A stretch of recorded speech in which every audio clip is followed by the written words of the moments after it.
Kitab 1 Samuel.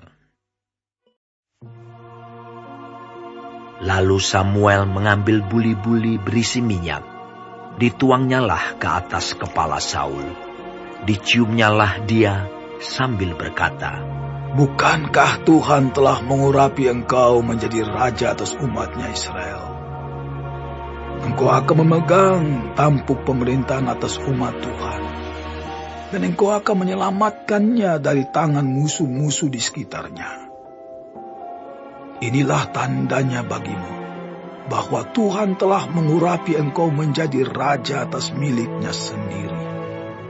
Apabila engkau pada hari ini pergi meninggalkan aku, maka engkau akan bertemu dengan 2 orang laki-laki di dekat kubur Rahel, di daerah Benyamin, di Zelzah. Mereka akan berkata kepadamu, keledai-keledai yang engkau cari itu telah diketemukan.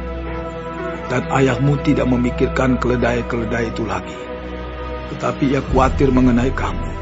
Katanya, apakah yang akan kuperbuat untuk anakku itu? Dari sana engkau akan berjalan terus lagi, dan sampai ke pohon terbanting Tabor. Maka di sana engkau akan ditemui oleh 3 orang laki-laki yang naik menghadap Allah di Betel. Seorang membawa 3 ekor anak kambing, seorang membawa 3 ketul roti, dan yang lain lagi sebuyung anggur. Mereka akan memberi salam kepadamu dan memberikan kepadamu 2 ketul roti yang akan kau terima dari mereka. Sesudah itu, engkau akan sampai ke Gibea Allah, tempat kedudukan pasukan orang Filistin. Dan apabila engkau masuk kota, engkau akan berjumpa di sana dengan serombongan nabi yang turun dari bukit pengorbanan dengan gambus, rebana, suling, dan kecapi di depan mereka. Mereka sendiri akan kepenuhan seperti nabi. Maka roh Tuhan akan berkuasa atasmu. Engkau akan kepenuhan bersama-sama dengan mereka dan berubah menjadi manusia lain. Apabila tanda-tanda ini terjadi kepadamu, lakukanlah apa saja yang didapat oleh tanganmu, sebab Allah menyertai engkau. Engkau harus pergi ke Gilgal mendahului aku, dan camkanlah, aku akan datang kepadamu untuk mempersembahkan korban bakaran dan korban keselamatan. Engkau harus menunggu 7 hari lamanya, sampai aku datang kepadamu dan memberitahukan kepadamu apa yang harus kau lakukan." Sedang ia berpaling untuk pergi meninggalkan Samuel, maka Allah mengubah hatinya menjadi lain. Dan segala tanda-tanda yang tersebut itu terjadi pada hari itu juga. Ketika mereka sampai di Gibea dari sana, maka bertemulah ia dengan serombongan nabi. Roh Allah berkuasa atasnya, dan Saul turut kepenuhan seperti nabi di tengah-tengah mereka. Dan semua orang yang mengenalnya dari dahulu melihat dengan heran bahwa ia bernubuat bersama-sama dengan nabi-nabi itu. Lalu berkatalah orang banyak yang satu kepada yang lain, "Apakah gerangan yang terjadi dengan anak Kis itu? Apa Saul juga termasuk golongan nabi?" Lalu seorang dari tempat itu menjawab, "Siapakah bapak mereka?" Itulah sebabnya menjadi peribahasa, apa Saul juga termasuk golongan nabi? Setelah habis ia kepenuhan seperti nabi, pulanglah ia. Dan paman Saul berkata kepadanya dan bujangnya, "Dari mana kamu?" Jawabnya, "Mencari keledai-keledai itu. Tetapi ketika tidak terlihat, maka kami pergi kepada Samuel." Kemudian paman Saul itu berkata, "Coba ceritakan kepadaku, apa yang dikatakan Samuel kepada kamu?" Kata Saul kepada pamannya itu, "Terus saja diberitahukannya kepada kami, bahwa keledai-keledai itu telah diketemukan." Tetapi perihal menjadi raja yang telah dikatakan Samuel kepadanya, tidak diceritakan kepadanya. Kemudian Samuel mengerahkan bangsa itu ke hadapan Tuhan di Mispa. Dan ia berkata kepada orang Israel itu, Beginilah firman Tuhan Allah Israel. Aku telah menuntun orang Israel keluar dari Mesir, dan telah melepaskan kamu dari tangan orang Mesir, dan dari tangan segala kerajaan yang menindas kamu. Tetapi sekarang kamu menolak Allahmu yang menyelamatkan kamu dari segala malapetaka dan kesusahanmu, dengan berkata, Tidak, angkatlah seorang raja atas kami. Maka sebab itu, berdirilah kamu di hadapan Tuhan, menurut sukumu dan menurut kaummu. Lalu Samuel menyuruh segala suku Israel tampil ke muka. Maka didapati suku Benyamin. Sesudah itu, disuruhnyalah suku Benyamin tampil ke muka menurut kaum keluarganya. Maka didapati kaum keluarga Matri. Akhirnya disuruhnyalah kaum keluarga Matri tampil ke muka seorang demi seorang. Maka didapati Saul bin Kis. Tetapi ketika ia dicari, ia tidak diketemukan. Sebab itu ditanyakan pulalah kepada Tuhan. Apa orang itu juga datang kemari? Tuhan menjawab, Sesungguhnya ia bersembunyi di antara barang-barang. Berlarilah orang ke sana dan mengambilnya dari sana. Dan ketika ia berdiri di tengah-tengah orang-orang sebangsanya, ternyata ia dari bahu ke atas lebih tinggi daripada setiap orang sebangsanya. Dan Samuel berkata kepada seluruh bangsa itu, Kamu lihatkah orang yang dipilih Tuhan itu? Sebab tidak ada seorang pun yang sama seperti dia di antara seluruh bangsa itu. Lalu bersoraklah seluruh bangsa itu demikian. Hidup dia! Kemudian Samuel menguraikan kepada bangsa itu tentang hak-hak kerajaan, menuliskannya pada suatu piagam dan meletakkannya di hadapan Tuhan. Sesudah itu, Samuel menyuruh seluruh bangsa itu pulang, masing-masing ke rumahnya. Saul pun pulang ke rumahnya ke Gibea, dan bersama-sama dengan dia ikut pergi orang-orang gagah perkasa yang hatinya telah digerakkan Allah. Tetapi orang-orang dursila berkata, Masakan orang ini dapat menyelamatkan kita? mereka menghina dia dan tidak membawa persembahan kepadanya. Tetapi ia pura-pura tuli.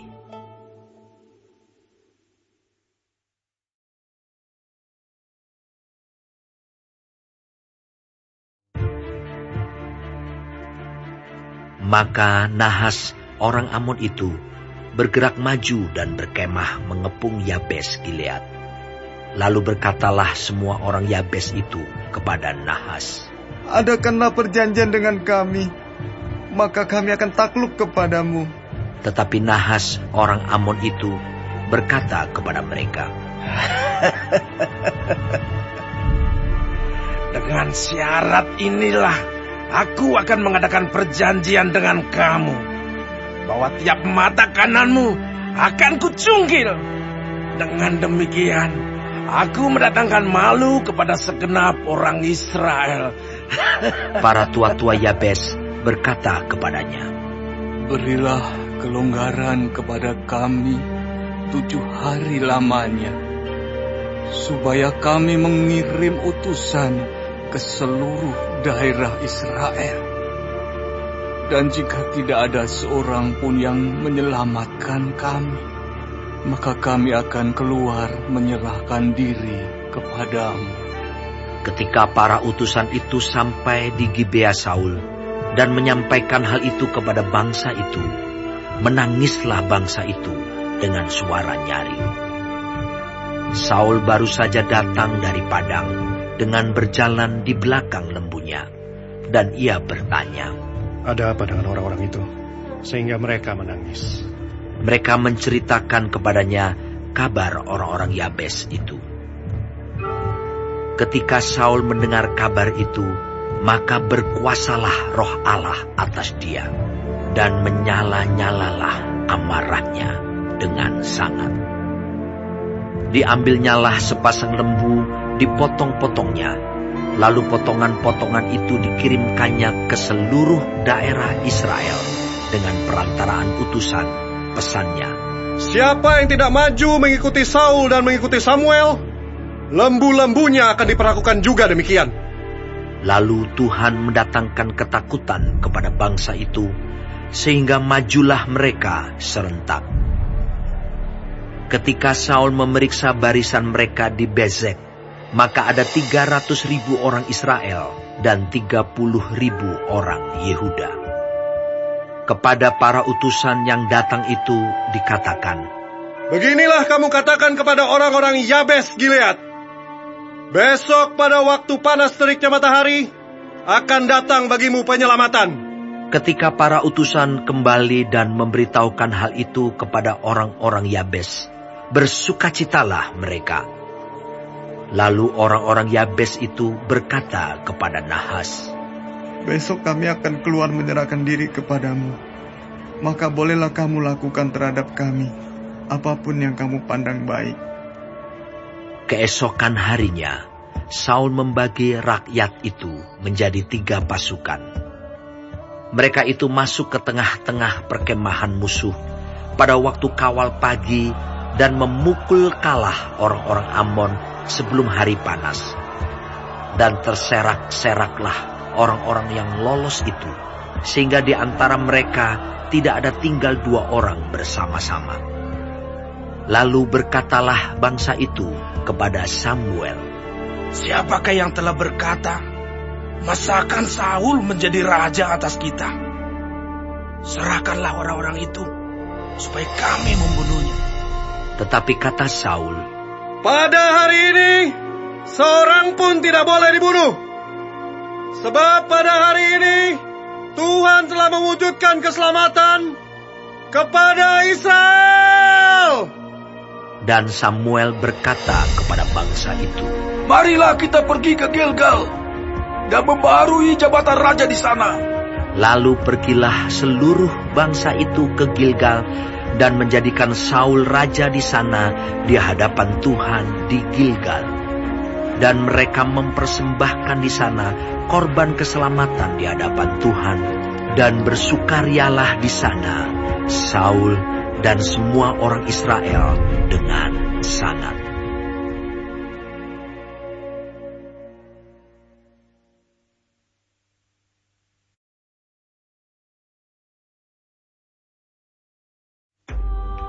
Berkatalah Samuel kepada seluruh orang Israel, telah aku dengarkan segala permintaanmu yang kamu sampaikan kepadaku, dan seorang raja telah kuangkat atasmu.